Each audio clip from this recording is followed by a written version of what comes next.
আসসালামু আলাইকুম রহমতুল্লাহ। আমরা এই মুহূর্তে অবস্থান করছি সিলেটের ঐতিহ্যবাহী এমসি কলেজ মাঠে। আল্লামা দেলোয়ার হোসেন সাইদি রাহিমাহুল্লাহ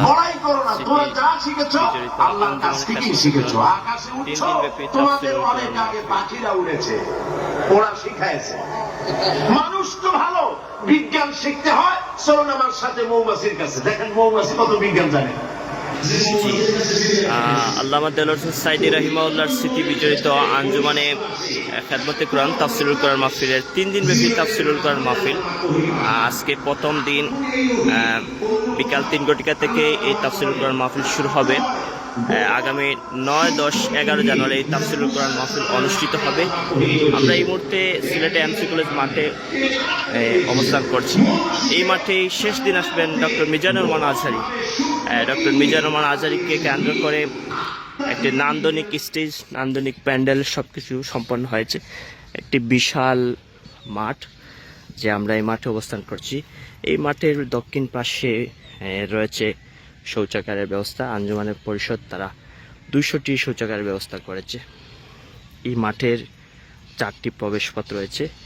এই পাশে দেখতে পাচ্ছেন একটি প্রবেশপথ, তারপরে এই পাশে আর মেইন প্রবেশপথের সামনে এই পাশে রয়েছে, আর এদিকে একটি প্রবেশপথ রয়েছে। এই পুরো মাঠকেই রয়েছে সিলেট সিটি কর্পোরেশন প্রশাসন সার্বিক সহযোগিতা করে যাচ্ছে, এবং মাঠে তারা সিসিটিভির নিয়ন্ত্রণে আনতে চাচ্ছে, এবং বিশেষ করে যেহেতু বিশাল জনসমুদ্র হবে এই জন্য এখানে এলইডি স্ক্রিন, 10টি এলইডি স্ক্রিন থাকবে। আর বিশেষভাবে এখানে যেহেতু মহিলাদের জন্য কোনো ব্যবস্থা নেই, এই মাঠের এই পাশে টিলাগড়ের এই পাশে রয়েছে একটি প্রবেশপথ, তার দিকে এই পাশে রয়েছে একটি প্রবেশপথ। এই দেখতে পাচ্ছেন পুরো বিশাল মাঠ। মিজানুর রহমান আজহারীর 11 জানুয়ারি তিনি আসবেন। দীর্ঘ 1.5 যুগ পরে এই মাহফিলটি অনুষ্ঠিত হতে যাচ্ছে। এখানে স্বাস্থ্যসেবা রয়েছে, ইবনে সিনা সার্বিকভাবে তারা সহযোগিতা করে যাবে। এই দেখতে পাচ্ছেন মাঠের পুরো দৃশ্য।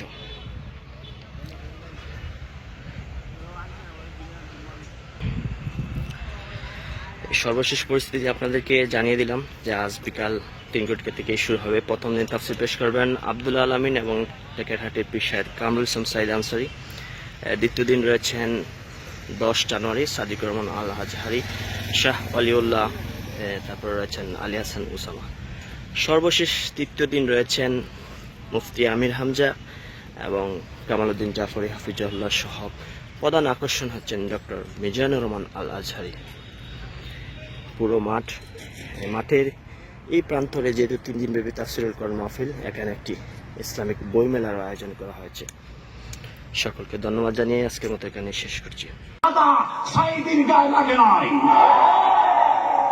আমাকে রাজাকার বলে জনগণ থেকে বিচ্ছিন্ন করবা, জনগণ থেকে আমার বিচ্ছিন্ন করা যাবে না। কারণ এই জনগণ আমার জন্য আসে না, এই জনগণ আসে আল্লাহর কোরআনের জন্য।